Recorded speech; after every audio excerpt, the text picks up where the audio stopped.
Olá, crianças, tudo bem? Hoje nós vamos continuar a nossa leitura de O Leão, a Feiticeira e o Guarda-Roupa, né? O nosso capítulo 12. O nome dele é A Primeira Batalha de Pedro. Vamos lembrar o que aconteceu no nosso último capítulo? Nosso último capítulo foi a aproximação de Aslan. No começo do nosso capítulo, o Edmundo chegou lá na casa da feiticeira. E daí ele contou, né, pra ela onde é que estavam os irmãos dele e tal. E daí ele finalmente chegou onde ele queria, que ele pediu manjar turco pra feiticeira, né? Aí a feiticeira chamou ele de debilóide humano. Debilóide é uma pessoa assim, louca, inválida, sabe? Uma pessoa que não sabe o que tá fazendo, né? E daí o que ela fez? Ela deu pão duro e seco pro Edmundo comer. Aí o anão até tirou sarro dele. Seu reizinho, pega aqui o seu banquete de manjar turco e tal, né? E daí ele percebeu finalmente que a rainha não tinha intenção nenhuma de transformar ele em príncipe e quem dirá rei, né? Ele foi parando para pensar o que ele tinha feito. Aí a feiticeira mandou pegar o trenó e tirar os guizos, lembram-se? E eles começaram a ir em direção à casa dos castores, né? Mas no caminho, a feiticeira viu que tinha um grupinho fazendo uma festa. E ela achou aquilo um absurdo. Vocês estão fazendo festa? Por que vocês estão fazendo festa? Vocês não podem fazer isso. Eu sou a rainha, vocês têm que viver pra mim. Vocês são meus escravos. É assim que ela via as pessoas, né? E daí eles estavam lá. Tinham os esquilos, faunos e tal. E daí ela pegou e foi tirar satisfação com eles. Da onde que veio essa comida? Essa comida não nasce desse jeito, assim. Não nasce nada aqui em Nárnia, é tudo gelo, né? E ela foi lá e foi querer tirar satisfação com eles, né? Ó, ela aqui no trenó, com as renas, né? E daí eles falaram que foi São Nicolau que deu pra eles aqueles presentes, aquela comida toda, né? E daí ela pegou e falou, não, vocês estão mentindo pra mim, tá? Ela não acreditou neles. E daí um esquilinho, deixa eu lembrar se foi mesmo. É um esquilinho mesmo. Perdeu a cabeça. Ele falou, teve aqui sim, São Nicolau veio aqui porque é Natal. Tipo assim, você tá perdendo o seu poder, você não tá mais sendo capaz de manter a neve, né? De manter o feitiço sobre Nárnia. Por isso que o nome do capítulo é a aproximação de Aslan. Conforme Aslan chega, ela vai perdendo os poderes. Aí ela ficou muito brava. O que ela fez? Vocês lembram? Transformou eles todos em estátuas. Até a comida e a mesa, tudo transformado em estátuas. E daí o Edmundo ficou assim, né? Agora ficou pior ainda. Se ele começou a perceber que ele tinha feito burrada antes, imagina agora. E daí fala que pela primeira vez ele sentiu pena de alguém, pela primeira vez ali que ele estava em Nárnia, né? Ele sentiu pena de alguém que não fosse ele. Pela primeira vez ele pensou em alguma coisa que não fosse ele. Porque ele sempre foi muito egoísta, né? E a feiticeira mandou ele calar a boca porque ele tentou falar assim em favor dos bichinhos, né? E falou, não, vamos continuar. Eles pegaram o trenó e saíram. Só que o que aconteceu? A neve começou a derreter, né? Conforme a neve derretia, o trenó não conseguia mais andar, então eles tiveram que ir de a pé. Eles amarraram o Eustáquio e o anão ia dando chicotada nele, né? E foram andando para tentar chegar lá na mesa de pedra, né? Que é o lugar do encontro. Só que conforme eles foram andando, eles foram percebendo que começaram a nascer plantinhas de todos os tipos. As árvores começou a cair tudo, a neve congelada de cima, né? E daí o anãozinho até falou que não era degelo, não é só que estava derretendo. Era a primavera que estava chegando, né? E a feiticeira ficou muito brava. E esse foi o final do nosso capítulo. Então vamos pro capítulo de hoje, que é a primeira batalha de Pedro. 10 quilômetros de distância da feiticeira, Os castores e as 3 crianças caminhavam no que lhes parecia o melhor dos sonhos. Há muito que tinham abandonado os casacos.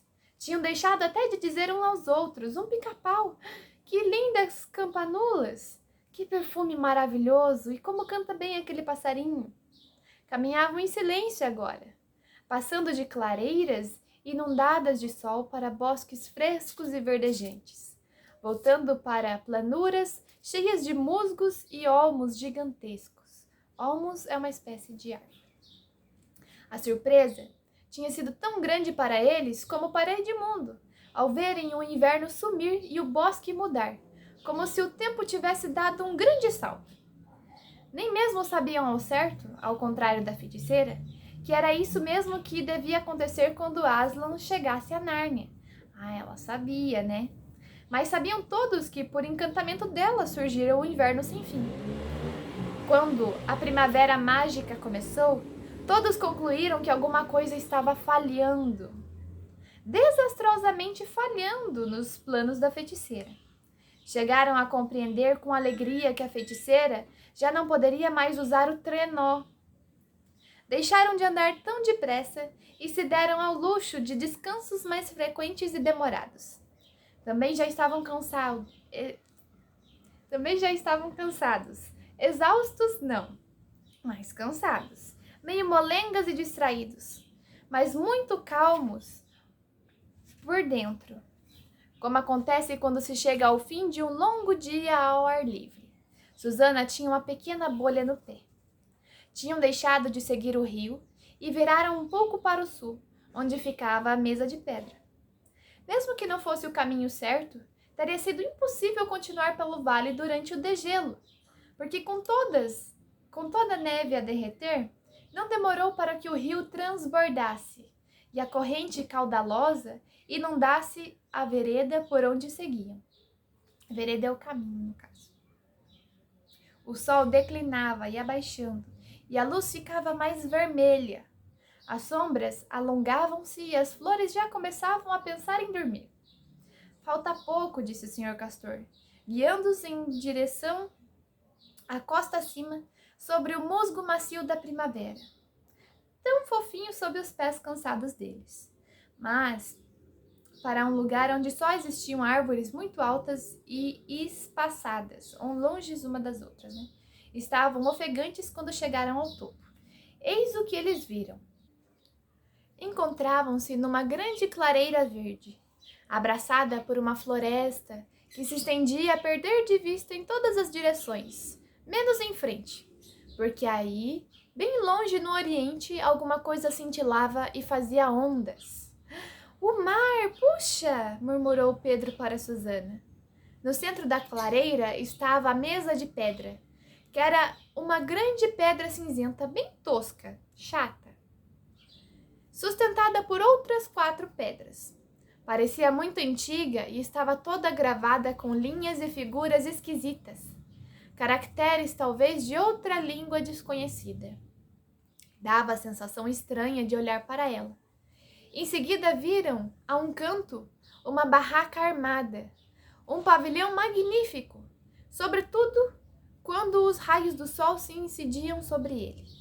Estava revestido de alguma coisa que parecia seda amarela, cordões vermelhos e cavinhas de marfim, flutuando no topo de uma haste, tipo assim, uma vareta mesmo, uma flâmula com o rubro-leão. Rubro é vermelho. Agitava-se pela brisa do mar. Ouviram música que vinha da direita. Voltaram-se e viram, enfim, o que desejavam ver. Então, lá tá uma espécie de acampamento, tá? Tem uma barraca que é de seda amarela, né? Seda é um tecido brilhante. E um pavilhão. Então, lá tava todo o exército, tá? E um lugar onde as pessoas podiam ficar lá reunidas.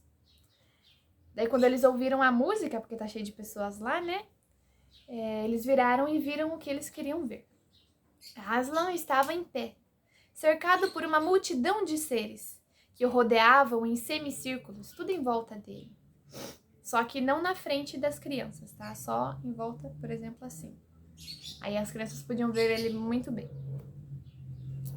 Havia espíritos que moravam nas árvores e espíritos dos bosques e de fontes, as dríades, as naiades, como são chamadas no nosso mundo. Levavam nas mãos instrumentos de corda. Eram eles que tocavam. Viam-se também 4 grandes centauros. Uma das metades lembrava um cavalo grande, enquanto a metade humana parecia um gigante de expressão séria, mas bonita. Havia ainda um unicórnio e um touro com cabeça de homem, um pelicano, uma águia e um cachorro enorme. E ladeando Aslan, 2 leopardos seguravam um a coroa e outro a insígnia. A insígnia é um símbolo, tá? É uma espécie de joia, tá? Normalmente é uma coisa assim de ouro. Quanto ao próprio Aslan, nem as crianças, nem os castores souberam o que fazer ou dizer ao vê-lo. Quem nunca esteve em Nárnia há de achar que uma coisa não pode ser boa e aterrorizante ao mesmo tempo. Os meninos entenderam logo, pois quando tentaram olhar para Aslan de frente, só conseguiram ver de relance a juba de ouro e uns grandes olhos, régios, soleníssimos, esmagadores. Depois não tiveram mais forças para olhar e começaram a tremer como varas verdes. Avante, disse bem baixinho o senhor Castor. Não, murmurou Pedro, vá você primeiro. Não, os filhos de Adão devem ir antes dos bichos, disse o Castor, sempre baixinho. Susana, sussurrou Pedro, que tal você? As damas primeiro. Não, você é o mais velho, respondeu ela. Quanto mais demoravam, mais perturbados se sentiam.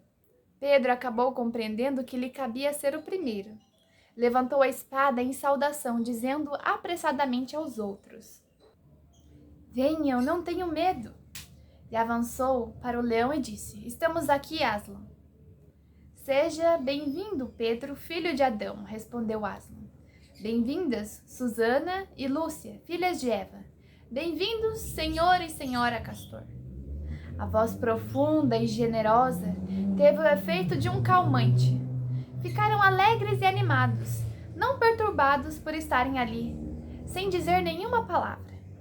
Mas por onde anda o quarto humano? Perguntou Aslan. Quis extraí-los e aderiu à feiticeira branca, Aslan, respondeu o senhor Castor. Num impulso, Pedro disse: Em parte foi minha culpa, Aslan. Fiquei zangado com ele.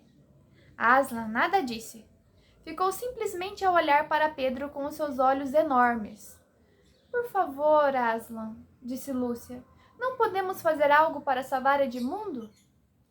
Faremos o que for preciso, mas pode ser muito mais difícil do que você pensa, disse ele. O leão guardou o silêncio então por um certo tempo.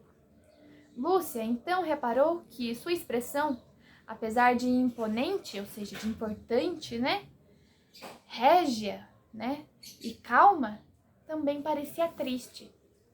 Mas a tristeza não demorou muito. Ele sacudiu a juba, batendo as patas. Que terríveis patas seriam! Pensou Lúcia, se ele não soubesse como torná-las macias. E disse: Enquanto isso, preparem o festim, senhoras. Levem para a barraca real estas filhas de Eva e tomem contas delas. Afastada as meninas, Aslan pousou a pata, apesar de aveludada muito pesada, em cima do ombro de Pedro. Venha, filho de Adão. Vou mostrar-lhe o palácio onde um dia será rei. Ainda empunhando a espada desembainhada, Pedro acompanhou o leão ao extremo leste do topo da colina. O sol se punha por detrás deles. Embaixo estendia-se a floresta, as montanhas, vales e o rio, a colear como uma serpente de prata. Além, muito além, ficava o mar. Além do mar, o céu, coberto de nuvens avermelhadas pelo pôr do sol. Onde o país de Nárnia se encontra com o mar, na foz do grande rio. A foz é o lugar onde o rio acaba, tá? Então ali a foz do rio é direto no mar. E eu me perdi. Brilhava alguma coisa no alto de uma colina. Era um castelo com todas as janelas voltadas para Pedro e para o poente, refletindo a luz do sol. Parecia uma estrela imensa a se destacar na praia. Aquilo, ó humano, é cair para véu. Dos 4 tronos, num dos quais você há de sentar-se como rei. É o primeiro a vê-lo por ser o primogênito, e será o grande rei acima de todos os outros. Pedro não chegou a falar. Um ruído estranho feriu o silêncio. Era como o som de um clarim, só que mais impressionante. É sua irmã que faz soar a trompa, disse Aslan a Pedro, falando baixo, parecendo um rosnado, se não é falta de respeito falar assim.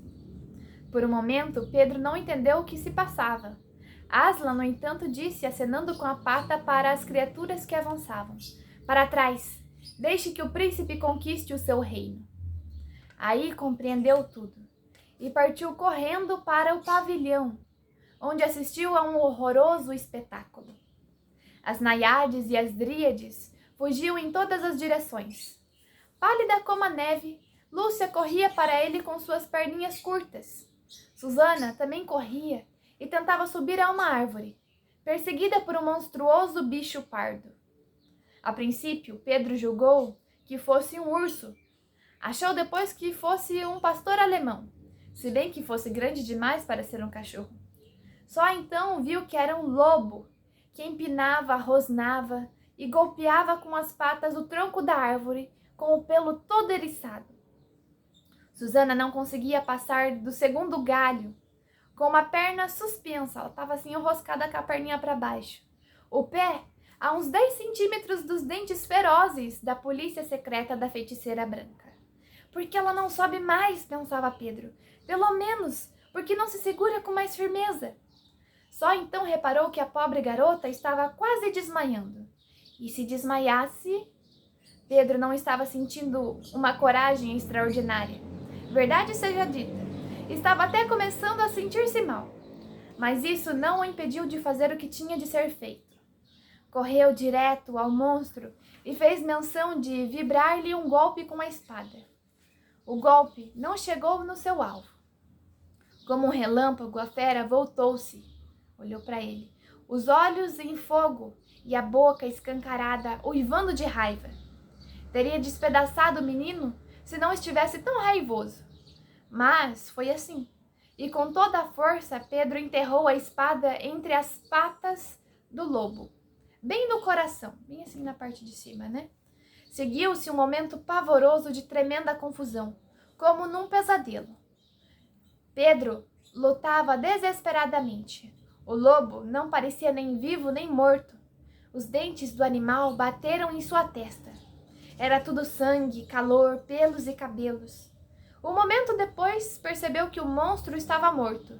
Desenterrou a espada, endireitou-se e limpou o suor que lhe corria pelo rosto e os olhos. Estava exausto o herói.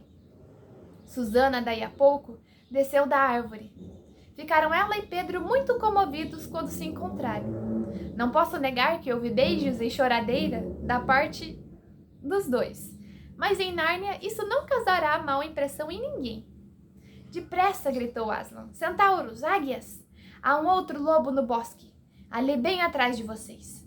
Vão atrás deles. Devem estar à procura da dona. É a oportunidade de descobrir a feiticeira e de salvar o 4º filho de Adão. Num instante, então, com o bater de cascos e o tatalar de asas, um grupo de velozes criaturas desapareceu nas trevas, dentro da floresta. Pedro, ainda respirando mal, viu que estava junto de Aslan. Esqueceu de limpar a espada, disse o leão. Verdade. E Pedro corou ao ver a lâmina brilhante e manchada de sangue e de pelos da polícia secreta. Esfregou a espada na relva, enxugando-a depois no casaco. Dê-me a espada. Ajoelhe-se, filho de Adão, disse Aslan. Então tocou-o com a lâmina da espada e disse: levante-se, rei Pedro, e aconteça o que acontecer, nunca se esqueça de limpar a espada. E esse foi o nosso capítulo, a primeira batalha de Pedro. Nosso próximo capítulo vai se chamar A Magia Profunda da Aurora do Tempo.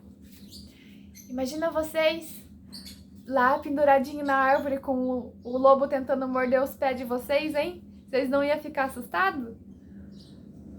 Eu sou igual a Suzana, eu já tava desmaiando já, imagina? E o Pedro foi muito corajoso, né? O lobo pulou em cima dele, ele pegou e fincou a espada bem no peito do lobo. Aí eles ainda comentaram ali que se ele não tivesse tão raivoso, o lobo, né? Ele teria conseguido abocanhar o Pedro, né? Foi sorte do Pedro ali. E daí ele conseguiu enfiar a espada e matar ele. Mas tá bom, então eu espero vocês pro nosso próximo capítulo. Beijo, até a próxima.